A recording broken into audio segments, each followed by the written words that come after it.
దేవుని పరిశుద్ధ నామముకు స్తోత్రములు.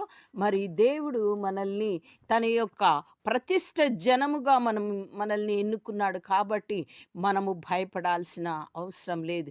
మనము దేవుని యొక్క జనులం. దేవుడు మనల్ని తన చేతులతో మరి సృజించుకున్నటువంటి నరులం. నువ్వెవరైనా సరే, నీ ఏ మతమైనా సరే, ఎటువంటి భాష అయినా సరే, కానీ నీవు యేసుక్రీస్తును నమ్ముకున్న ఎడల ఆయన నిన్ను ఏర్పరచుకున్న దేవుడు.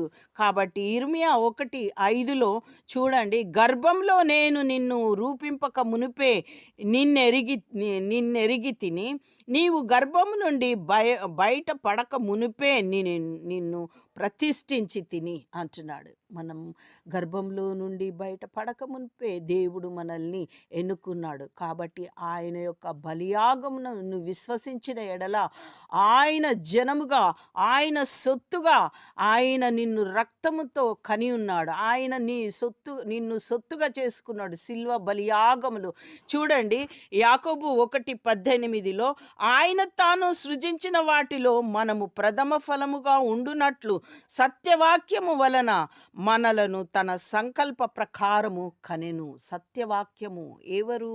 యేసుక్రీస్తు. వారి యందు వాక్యము ఉండెను, వాక్యము దేవుని యొద్ద ఉండెను, వాక్యము దేవుడై ఉండెను. ఆయన ద్వారా మరి తండ్రి అయిన దేవుడు మనల్ని కని ఉన్నాడు వాక్యము ద్వారా. ఏ విధంగా అనంటే, ఆయన బలియాగమైనప్పుడు ఆయన రక్తము మనల్ని, ఆయన సొత్తుగా ఆయన మనల్ని కని ఉన్నాడు. ఆయన సొత్తు చేసి రక్తము కార్చి మనలను తిరిగి కని ఉన్నాడు.